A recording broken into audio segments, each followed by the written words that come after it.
All right, guys, we are in part 5 of this great documentary about China's wonders, I would say. Thank you so much for support, guys. We're going to simply jump in here and just continue here, just learn, educate ourselves regarding China's wonders. Let's jump in, guys. Visitors with its vibrant green and turquoise waters. Emerald. It stretches across a broad salt flat made up of pools of varying sizes and elevations. White salt pathways divide the pools, creating a mosaic-like visual effect in shimmering green tones. The different mineral concentrations in each pool give rise to various watercolors, ranging from light green to deep emerald. There's that level of salt that's very high. That's probably what it is, very high. Longji rice terraces. Ooh. These agricultural terraces in the Guangzhou region were built 700 years ago Wow, look at that during the mound. This is all rice, Yuan dynasty, when communities had to adapt to challenging terrain. Wow. They are arranged along steep mountain slopes, often on very sharp inclines.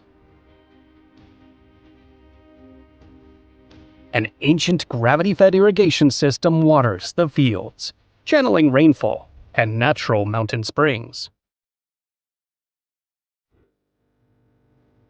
Huangguoshu waterfall. The largest waterfall in China is located in Guangzhou province. Its waters cascade over natural steps, forming multiple levels and a fine mist, where rainbows sometimes appear. Admired for centuries, the waterfall was praised for its beauty in historical texts from the Ming Dynasty. Qinghai scenic area. Like a small pyramid or mountain. This national park in Yunnan province is known for the variety of species and habitats within its aquatic ecosystem. Its landscapes resemble those of Guilin, but are far less crowded.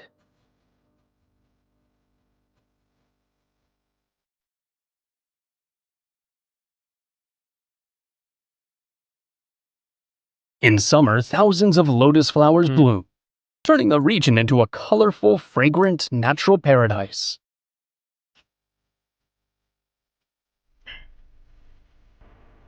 The scenery is said to resemble a living watercolor, evoking traditional Chinese ink paintings. Yeah, that drone take is very nice. Yardang National Geopark. Located within the Gobi Desert, this geological nature park features a desert landscape. Once considered inhospitable, it was feared by ancient traders for its extreme conditions, and known as no man's land.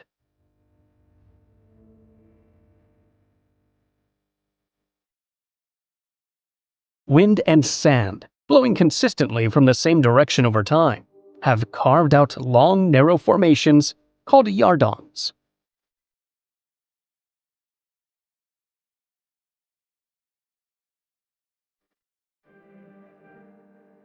Their sharply defined contours often resemble ancient structures, like towers or fortresses. And that's because of the water, right? It's because of the water. That's what it is. Well, the water throughout the years. Oh, wow. Yiliang Jiuxiang scenic area. Oh, amazing. Near Kunming in Yunnan province, it is known as the Museum of Karst Caves. Over millions of years, underground rivers, rainfall, and tectonic activity have formed these vast cave systems. The upper grottoes feature stalactites, stalagmites, underground rivers, waterfalls, and natural bridges, creating a nearly magical landscape. Very unique landscape. Very unique.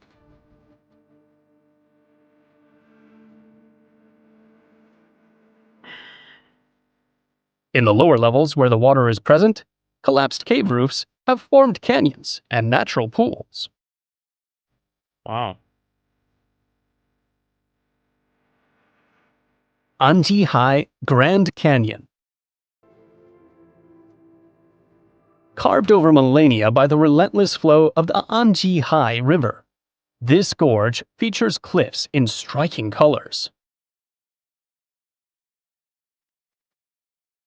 Very rare. The river minerals. carries sediments Very that form rare. visible reddish layers, a result of high concentrations of iron-rich minerals.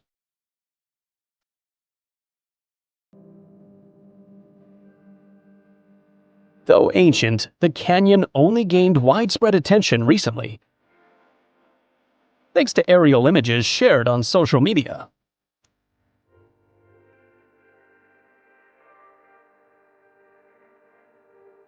Moguao Caves. Also known as the Thousand Buddha Caves. This complex of Buddhist temples is located near Dunhuang in Gansu province.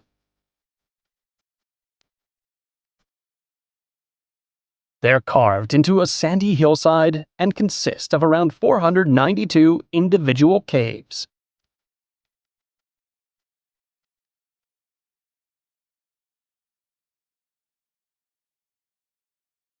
Inside, thousands of Buddhist statues are preserved, along with narrative murals that depict key moments in the life of the Buddha.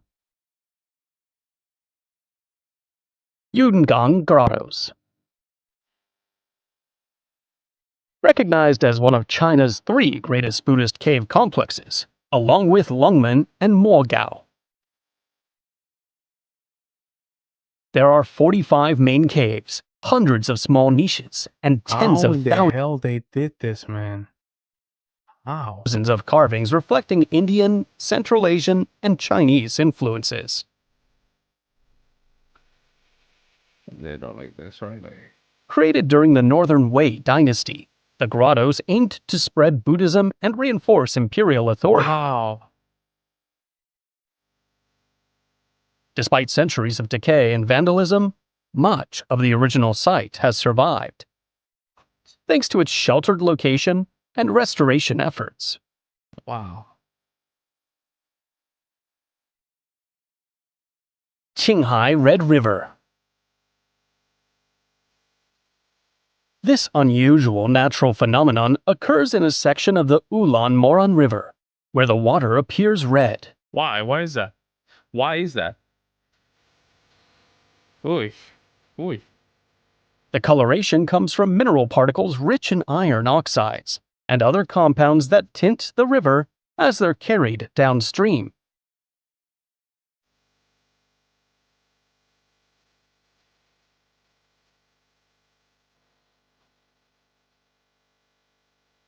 Jianglong Mountain.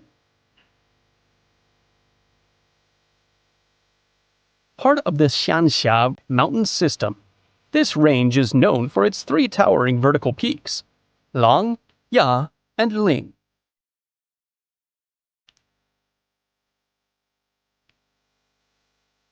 A network of trails leads visitors to the summit.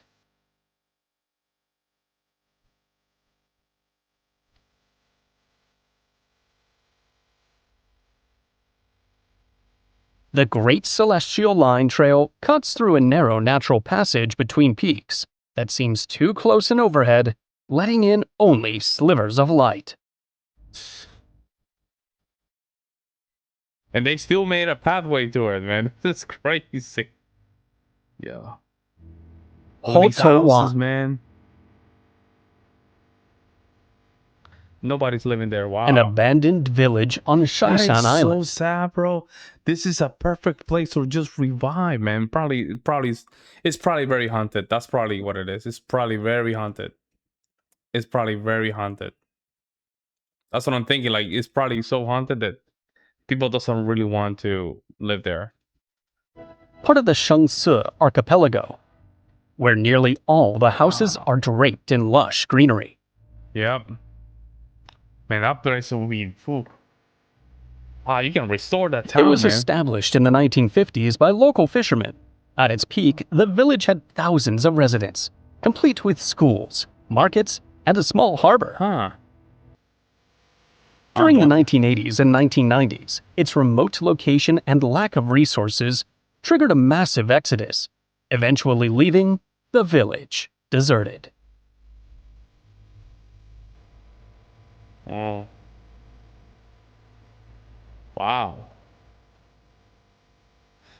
Guangzhou. Guangzhou. Guangzhou. This strategic port metropolis in southern It's China is the capital of insane. Guangdong province. Insane.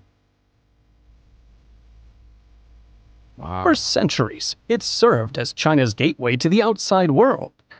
It was the first Good port transition. open to international trade, welcoming ships from Europe, India, and Africa. Today, it's an economic powerhouse with productivity that rivals entire nations. Look at that, As bro. dusk Like, falls, wow. Guangzhou transforms into a futuristic cityscape, Like, unbelievable. with the Canton Tower glowing in a cascade of Very multicolored techno. LEDs.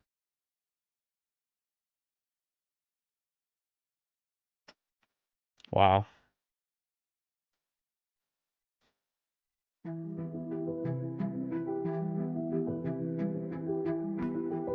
Another iconic structure is the Guangzhou Circle Building, a circular skyscraper standing along the Pearl See, River. I never understood what's the meaning of this. Is that yen or yang?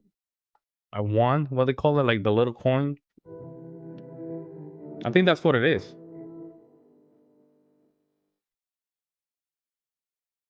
Guangzhou's railway network ranks among the most advanced globally, featuring high-speed trains throughout southern China.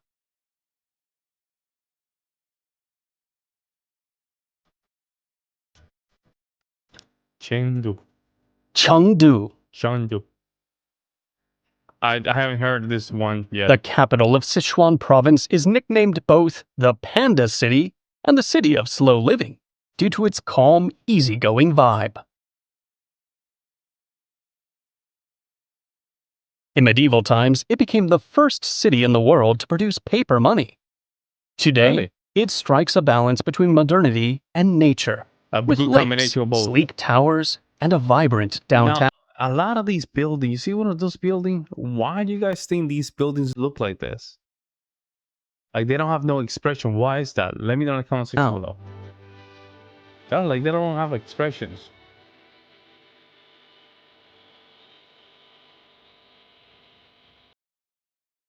Urban growth has been impressive, with skyscrapers, malls, and tech districts springing up rapidly.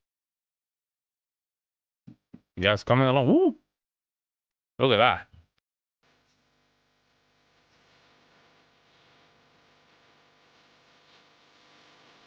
A local panda breeding and research center provides care and study for individuals of all ages.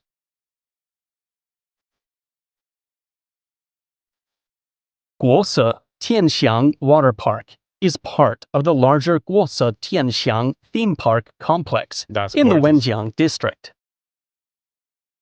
One of its highlights is the wave pool, which mimics a beach setting with artificial turf.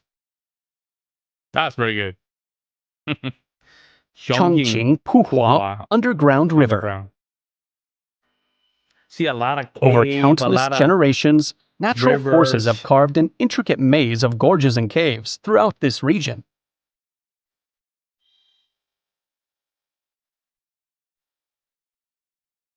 Side striations clearly reveal geological layers formed over thousands of years.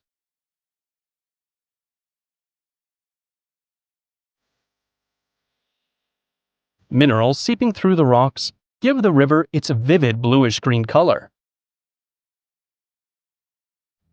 Hmm. Maji Shan Grottoes. What is this? tucked into Maji Shan mountain, surrounded by dense forests. The earliest caves were carved in the 4th century, with construction continuing for nearly 1,000 years. Emperors and nobles commissioned statues and murals to seek protection, blessings, or spiritual merit.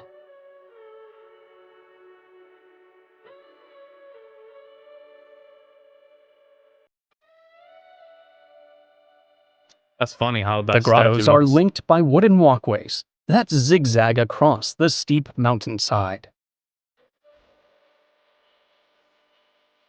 Okay, so we're gonna stop it right here before we move forward. You know what? Let's just watch this one, the last one. This Zhenyuan, one. Chengdu. a historic town tucked away in the mountains of Guangzhou province. Wow, man. The Wuyang River flows through the village, dividing it into halves that symbolize the balance of yin and yang. Oh yeah, where?